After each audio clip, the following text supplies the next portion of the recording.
विघ्नहर्ता श्री गणेश, श्री गणेश, श्री गणेश।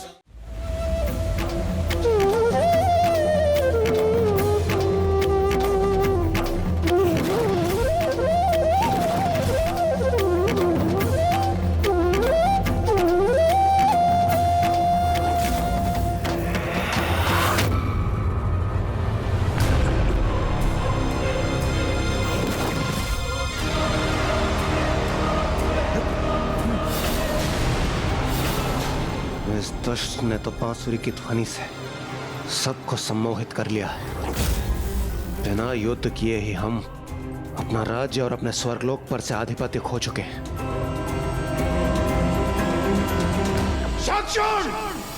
यह सिंहासन देवराज का है। इस पर विराजमान होने का अधिकार केवल मेरा है, देवराज इंद्र का। इसलिए उचित यही होगा तुम उठो और अभी और इसी क्षण यहां से निकल जाओ। क्रोध नहीं देवराज इंद्र,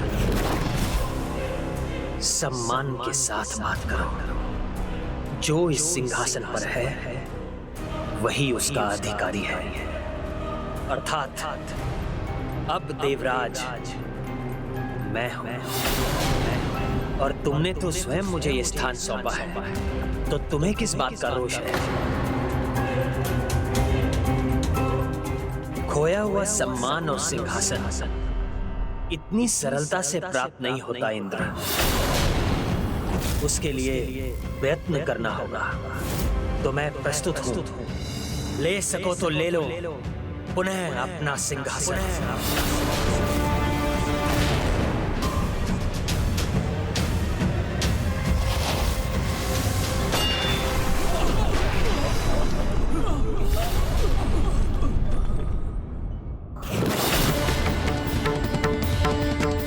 पूर्व जन्म में भी कृष्ण भक्त था और इस जन्म में भी है, किंतु इस जन्म में तो आप देवताओं के प्रति उसके मन में शत्रुता का भाव ही संभव है।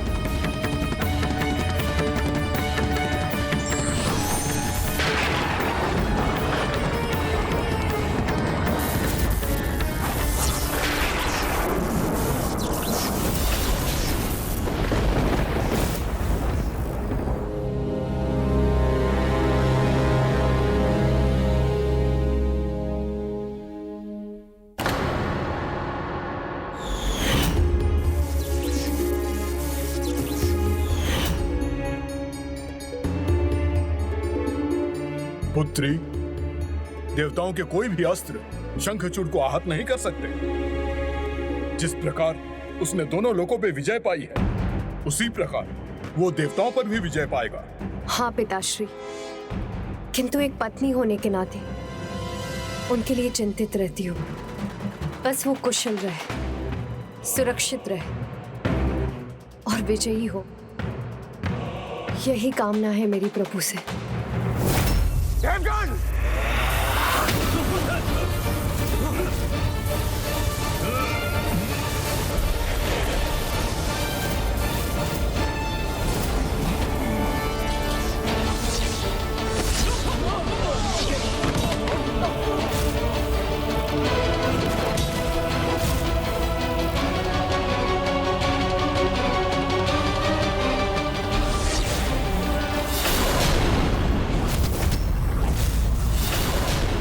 कुछ तो रहस्य अवश्य है, जिससे हमारे सभी वार उल्टे पड़ रहे हैं। कितना शक्तिशाली हूं मैं, ये समझ में आया इंद्र? या मैं और समझाऊं? ये थी तुम्हारी पराजय, जिसका प्रमाण मैं हूं, तुम्हारे सिंहासन पर विराजमान। अब मेरे सामने नतमस्तक नहीं हुए तो उल्टे पांव देवलोक से बाहर निकलने पर विवश कर दूंगा। विघ्नहर्ता प्रथम पूज्य गणेश जी के कहे शब्दों का सार अब मुझे ज्ञात है। एक असुर अपनी असुरी प्रवृत्ति कदापि नहीं त्याग सकता। असुर तो मैं हूँ और मुझे गर्व है अपने असुर कुल पर। पराजित तो तुम हो चुके हो इंद्र, और आज से तुम मेरी अधीनता में असुरों के समान रहोगे, अंधकारी गुफाओं में। इसलिए यदि कारागार में नहीं जाना चाहते तो जाओ, निकल जाओ यहाँ से और मेरे आदेश का पालन करो।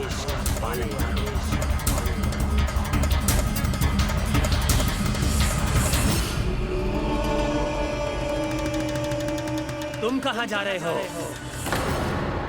ये आदेश तो केवल इंद्र के लिए था। तुम्हारे लिए आदेश तो अभी शेष है।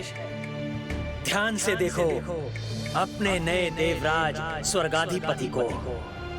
तुम सब मेरे अधीन हो और आज से मेरे आदेश का पालन करना तुम सबका धर्म है। पूर्णता के प्रतीक प्रभु श्री परम कृष्ण का भक्त हूं मैं। इसलिए मेरे राज्य में सभी को सुख, समृद्धि और संपूर्णता मिलनी चाहिए। किसी को भी कोई दुख नहीं होना चाहिए, ना कहीं सूखा होना चाहिए और ना बाढ़ का प्रकोप।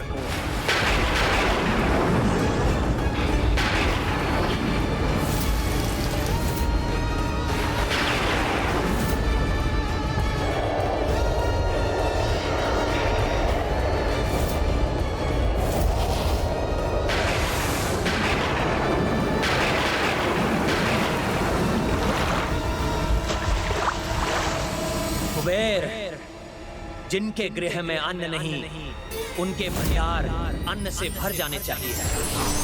जो निर्धन हो, उसके गृह में धन संपत्ति होनी चाहिए। विश्वकर्मा, जिनके पास भवन नहीं, उन्हें भवन मिलने चाहिए। और जो अपने पांव पर चलने पर ही विवश हैं, उन्हें भी रथ मिलने चाहिए। कर्म कैसे भी हो, जो भी हो, उसका फल मात्र और मात्र सुख और संपूर्णता ही होना चाहिए।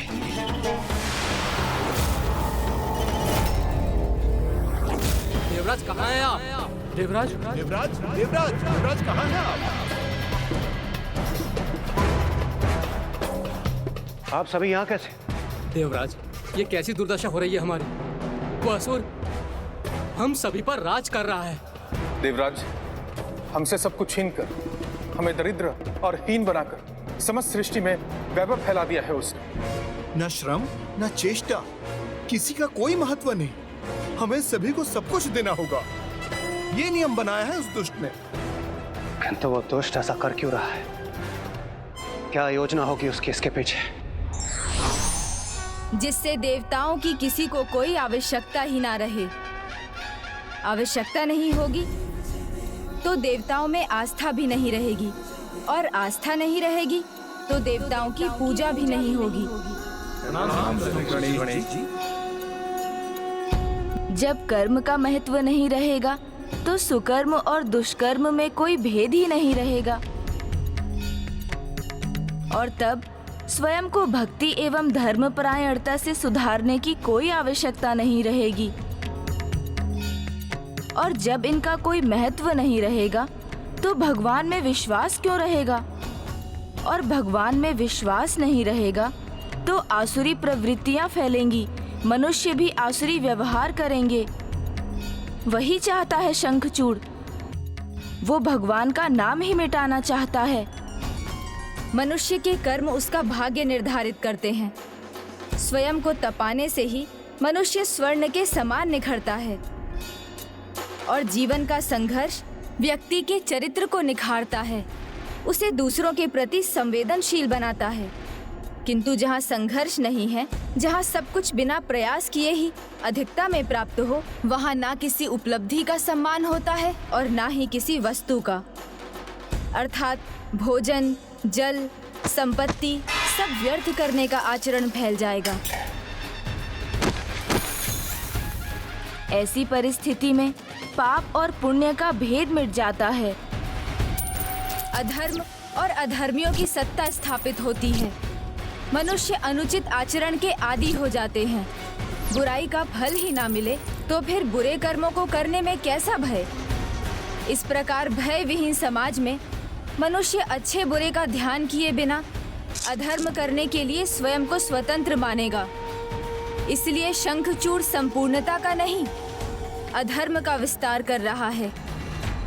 जिससे देव पूजा रोककर सभी शंखचूड़ की ही पूजा करने लगे। त्रिलोकाधिपति भगवान शंखचूड़ की हमसे बहुत बड़ी भूल हुई है प्रभु। आपके सतर्क करने पर भी हम उस दुष्ट से भ्रमित हो गए।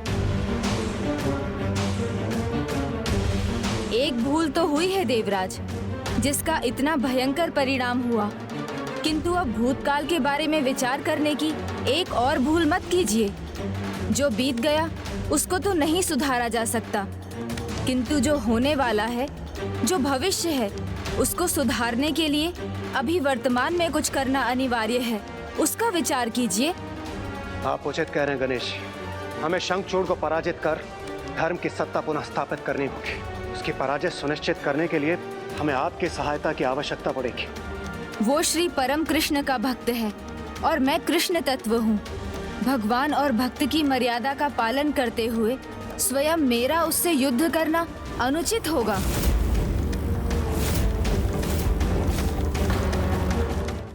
क्षमा कीजिए देवगण, मैं आपकी कोई सहायता नहीं कर सकता। ऐसी अवस्था में तो हमें प्रभु श्री हरिनारायण के पास ही जाना होगा। कदाचित ब्रह्मदेव वो ही हमें शंखचूड़ के पराजय का कोई सुझाव दें। ना ब्रह्मदेव ना प्रभु नारायण दोनों ही शंखचूड़ की पराजय में हमारी सहायता नहीं कर सकेंगे, क्योंकि ब्रह्मदेव अपने वरदान की मर्यादा से बंधे हैं। प्रभु ब्रह्मदेव, मुझे मेरा पहला वरदान दीजिए कि मैं अगले दो जो भी वरदान मांगूं, आप किसी और के आगे प्रकट नहीं करेंगे, सदा गुप्त रखेंगे। तथास्तु तथास्तु।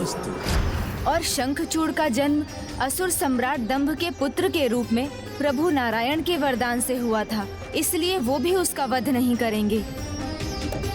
हे प्रथम पूज्य गणेश, ये एक बहुत ही विकट दुविधा है। इस दुविधा से, इस विघ्न से निकलने का आप ही कोई मार्ग सुझाइए प्रभु। हाँ गणेश जी, कृपा करें हम पे, हमें इस विघ्न से निकाल दीजिए। अब तो एकमात्र पिताश्री महादेव ही हमारी सहायता कर सकते हैं।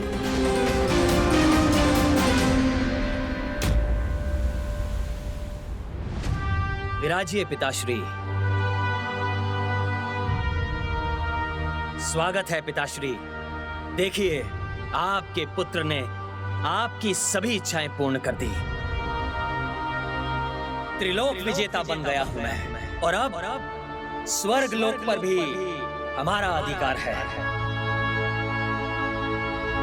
स्वर्ग लोक के सिंहासन पर विराजमान आप मुझे आशीर्वाद दीजिए पिताश्री।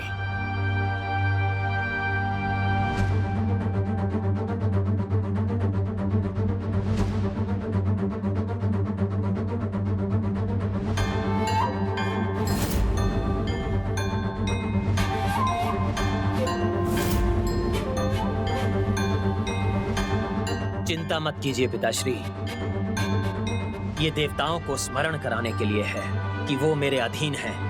पुत्र, जितनी सरलता से देवताओं ने तुम्हारे सामने आत्मसमर्पण कर दिया, मुझे संदेह होता है कहीं वो तुम्हारे विरुद्ध कोई षड्यंत्र तो नहीं रच रहे।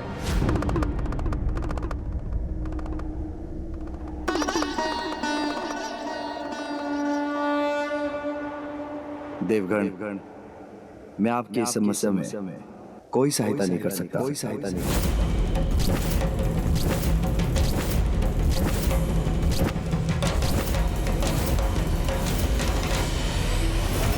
षड्यंत्र रचते हैं तो रचने दीजिए उन दुर्बल देवताओं को।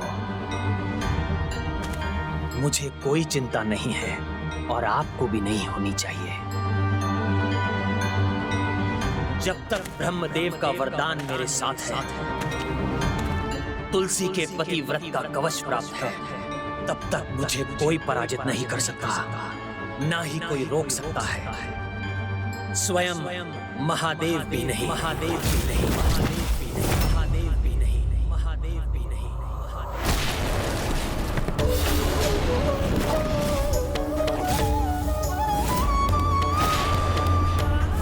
ये कैसा अशुभ संकेत था? ये क्या देखा मैंने? नहीं नहीं, ये अवश्य मेरा भ्रम ही था।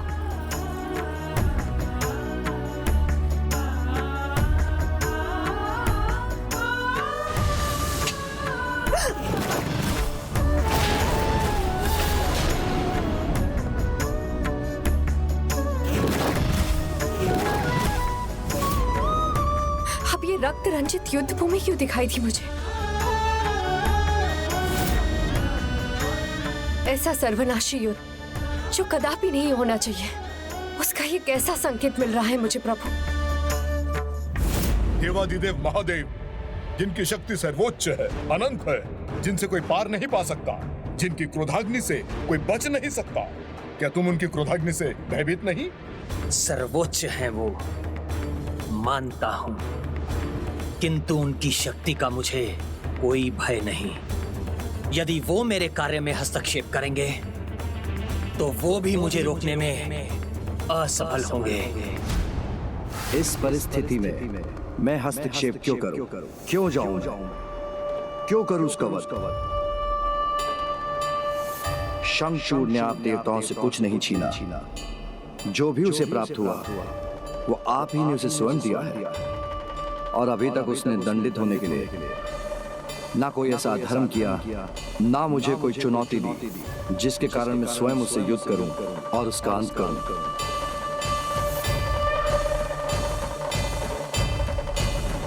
पिताश्री, क्या संसार के चक्र के विपरीत जाना महादेव महाकाल को चुनौती नहीं? क्या शंखचूड़ और उसके कर्मों के कारण यज्ञ, पूजा, हवन आदि का थम जाना आपका अपमान नहीं? धर्म और कर्म का त्याग करवाकर क्या मनुष्यों की हिंसक प्रवृत्तियों को बढ़ाना, उन्हें व्यसनी बना देना, उनमें मदिरा, कामुकता आदि को बढ़ाना, क्या ये उसका अपराध नहीं? और ऐसा महाअपराध करने वाला शंखचूड़ क्या कठोर दंड का आपके द्वारा उसके अंत का भागी नहीं? पुत्र, धर्म कर्म करने या उनका त्याग करने के लिए प्रत्येक मनुष्य स्वयं उत्तरदायी है। अपने विवेक का प्रयोग कर, उचित अनुचित में भेद कर, प्रत्येक अवस्था में सुकर्म करने का चुनाव भी मनुष्य को स्वयं ही करना पड़ता है। इसलिए जो मनुष्य अधर्म कर रहे हैं वो स्वेच्छा से कर रहे हैं। शंखचूड़ ने तो उन्हें ऐसा करने पर बाध्य नहीं किया। जो भी उसने किया है वो अपनी प्रजा को सुखी रखने के लिए किया है। वो तो एक राजा का धर्म है, और राजधर्म का पालन करने वाले राजा शंखचूड़ को दोषी मानकर मैं उसे दंड नहीं दे सकता।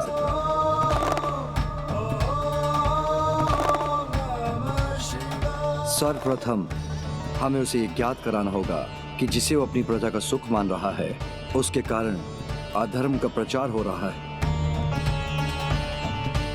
यदि ये ज्ञात होने पर भी उसमें कोई सुधार नहीं आया, तब ये उसका अपराध होगा, जिसके कारण वो कठोर दंड का भागी बनेगा। इसीलिए युद्ध से पहले उसे एक अवसर देना, उसे समझाना आवश्यक है कि वो जो कर रहा है वो हानिकर है, वो सुख का नहीं सभी के दुख का कारण बनेगा। क्योंकि सुखार्थम सर्वभूतानां मतः सर्वा प्रवृत्त्यः सुखम नास्ति विना धर्मम तस्मात् धर्म परो भवा। अर्थात सभी प्राणी जो भी करते हैं सुख की प्राप्ति के लिए ही करते हैं, और बिना धर्म के सुख असंभव है। इसीलिए धर्म परायणता ही सुख साधना का एकमात्र उपाय है। किंतु शंखचूड़ को यह समझाने और हमारा शांति संदेश उस तक पहुंचाने का कार्य कौन करेगा?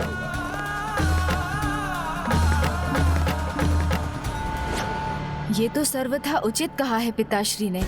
एवं ये शांति संदेश तो मेरे लिए भी एक सुनहरा अवसर होगा, स्वयं शंखचूड़ के मुख से उसके वरदान के रहस्य को जानने का।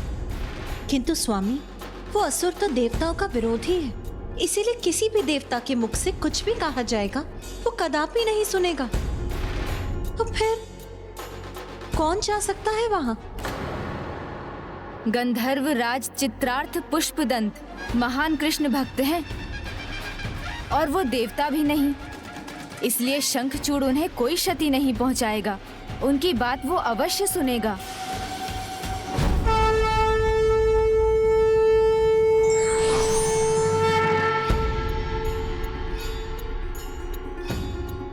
प्रणाम प्रभु, मैं आपके आदेश का पालन करूंगा। कल्याण हो। हे बुद्धिनाथ प्रथम पूज्य गणेश जी, आप मेरा मार्गदर्शन करने की कृपा कीजिए। आप मुझे बताएं कि मैं किस प्रकार उस असुर को उसकी भूल का आभास करवाऊं। शंखचूड़ के साथ वार्तालाप में जब भी आपको किसी उलझन का सामना करना पड़े तो आप मेरा स्मरण कर लीजिएगा। मैं आपकी दुविधा मिटाने में आपकी सहायता करूंगा।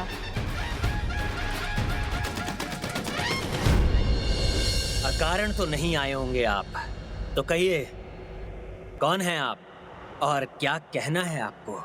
मैं गंधर्वराज पुष्पदंत आपके लिए महादेव का शांति प्रस्ताव लेकर आया हूँ। प्रभु ने मुझे आपको सचेत करने के लिए भेजा है कि आप जो भी कर रहे हैं उससे धर्म की हानि हो रही है, अतः आप उसे रोक दीजिए। आप स्वर्ग का त्याग कर पाताल लौटिए। यदि ऐसा ना हुआ तो महादेव आपसे युद्ध करने के लिए विवश हो जाएंगे।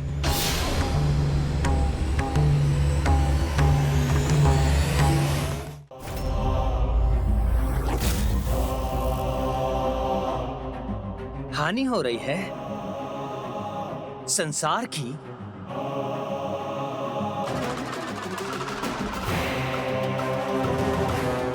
कैसे? मेरी प्रजा में तो सभी सुखी हैं, कहीं कोई दुख नहीं। सब इतने सुखी हैं कि भगवान का नाम लेना भी भूल गए हैं। भगवान का तो सब दुख में ही स्मरण करते हैं ना। तो बताइए मुझे गंधर्वराज, जब मेरे राजकाज के कार्य में कोई त्रुटि नहीं तो मैं स्वर्ग की सत्ता क्यों ना संभालूं? क्यों जाऊं मैं पाताल? क्षमा करें, किंतु आप स्थिति को मात्र अपने दृष्टिकोण से देख रहे हैं और मेरा दृष्टिकोण सर्वथा उचित है। मैं देवताओं के समान नहीं हूं जो सबको दुखी रखते हैं, ताकि सभी अपने दुखों को मिटाने के लिए उनकी पूजा करें, उनके सामने गिड़गिड़ाएं। संकट को, दुखों को उनके मूल से ही मिटा चुका हूं मैं। इसी कारण कोई भी देवताओं को स्मरण नहीं करता। तो इसमें मेरा क्या दोष है? मैंने तो किसी को कष्ट नहीं पहुंचाया, मैंने तो बस अपना धर्म निभाया है, अपना राजधर्म।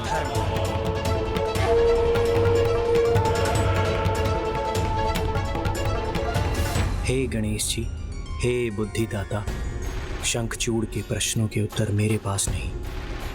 अब आप ही मेरी सहायता कीजिए जिससे मैं उसे समझा सकूं।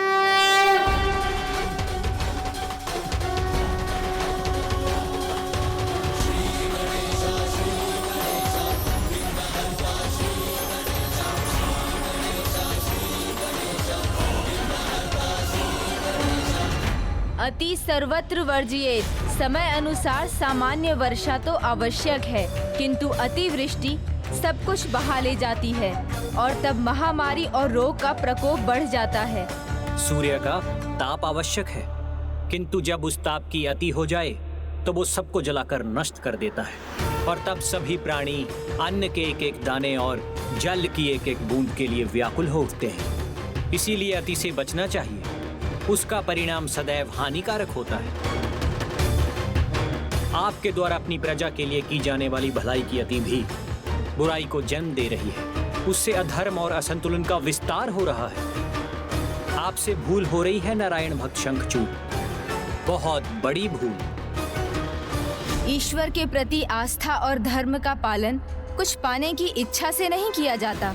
जिस प्रकार हम अपने बड़ों का आदर कुछ पाने की इच्छा से नहीं, अपितु उनके प्रति अपना आदर और सम्मान प्रकट करने के लिए करते हैं। यही धर्म है, यही सुकर्म है। किंतु आप मनुष्यों को यही विस्मृत कराना चाहते हैं। इसलिए आप अपनी भूल स्वीकार कीजिए शंखचूड़, और स्वर्ग का त्याग कर यहाँ से चले जाइए।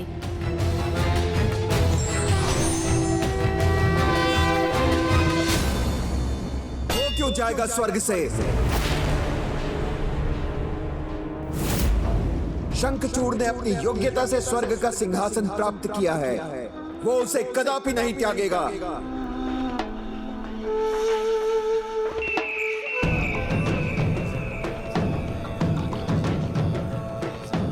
राजधर्म का पालन करना प्रत्येक राजा का धर्म होता है, वही शंखचूड़ कर रहा है। तो इसमें देवताओं को अधर्म दिखाई देने लगा? नहीं, अधर्म नहीं है ये, देवताओं का भय है, भय। क्योंकि अब शंखचूड़ ही नवीन देवता है। अब यहाँ उसका पूर्ण अधिकार है, इसलिए यहाँ जैसी इसकी इच्छा होगी वो वैसे ही अपना राजधर्म निभाने के लिए मुक्त है। उचित कहा गुरुदेव ने। मुझे देवताओं के अनुसार राजकाज करने की कोई आवश्यकता नहीं है। मैं अपनी इच्छा का स्वामी हूं, जो चाहूंगा वही करूंगा।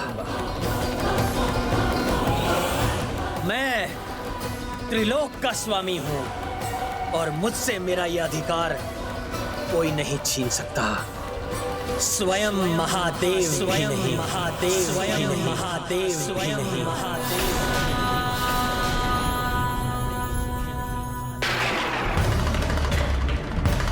अब तुमने अपना चुनाव कर लिया है शंखचूड़, तो यही अवसर है तुम्हारे वरदान के रहस्य को ज्ञात करने का। स्वयं को देवता मानना बहुत बड़ी भूल है आपकी, क्योंकि इस भ्रम में आप महादेव के साथ युद्ध करने के लिए तत्पर हुए हैं, और महादेव के साथ युद्ध का एक ही अर्थ है, मृत्यु। मृत्यु मृत्यु मृत्यु की कोई चिंता नहीं है मुझे।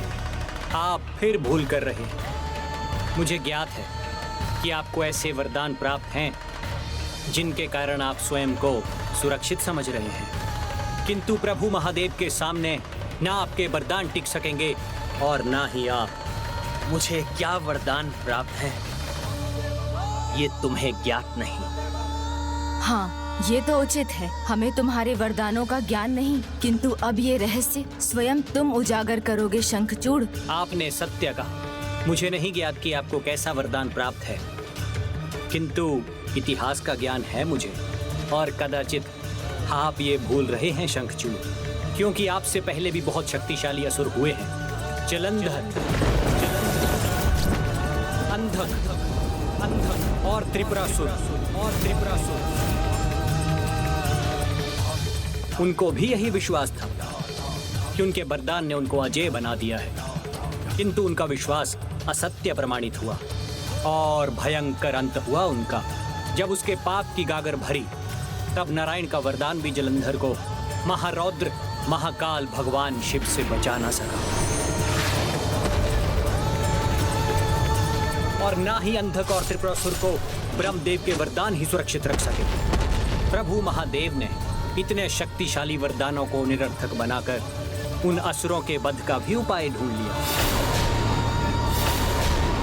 तो तुम उनके सामने कहां सुरक्षित हो? तुम्हारा तो वरदान भी इतना शक्तिशाली नहीं। शक्ति है मेरे पास, मेरे वरदान की एक नहीं, ऐसे 2 वरदान है मेरे पास, जिनके कारण महादेव तो क्या, तीनों त्रिदेव भी आ जाए तो मेरा अनिष्ट नहीं कर सकते। तीनों त्रिदेव भी आ जाए तो मेरा अनिष्ट नहीं कर सकते।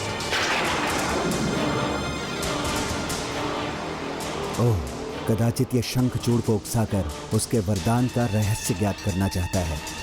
तुम्हारे वरदान की शक्ति तो तुम्हें ही ज्ञात है, किंतु जिस प्रकार तुम बोल रहे हो उससे तो ऐसा ही प्रतीत होता है कि तुम्हें अमरत्व का वरदान प्राप्त है। हाँ, हाँ, अमृत ही प्राप्त है मुझे। ऐसा वरदानी कवच है जिसके कारण मैं देवताओं के सामने अजय हूँ, और ऐसा शक्ति कवच है मेरे पास जिसने मुझे त्रिदेवों से भी सुरक्षित कर दिया है। बस इतना ही पर्याप्त है।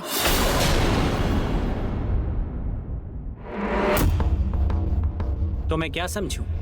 आप ये जानकर कि आप जो कर रहे हैं उसका परिणाम क्या है, फिर भी आप महादेव के साथ युद्ध करने के लिए तत्पर हैं? तत्पर भी हूं और प्रस्तुत भी। कोई भी आए युद्ध तो मैं करूंगा ही।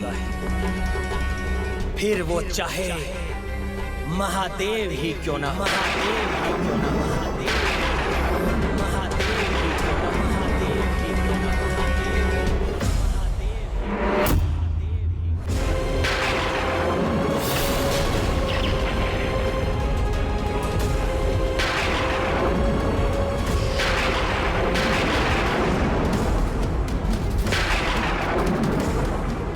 ये क्या था? मेरे हृदय को कंपित कर दिया इस भयंकर विद्युत ने।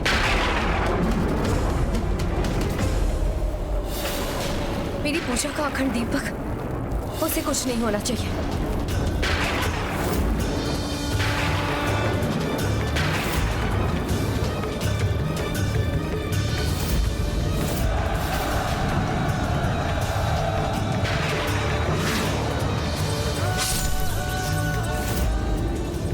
पुनः ये कैसे दृश्य दिखाई दे रहे हैं मुझे?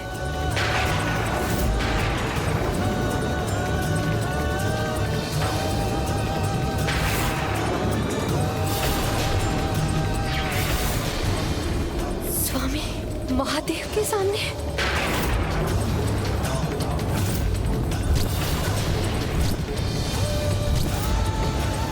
नहीं नहीं, ये नहीं होना चाहिए, कदापि नहीं।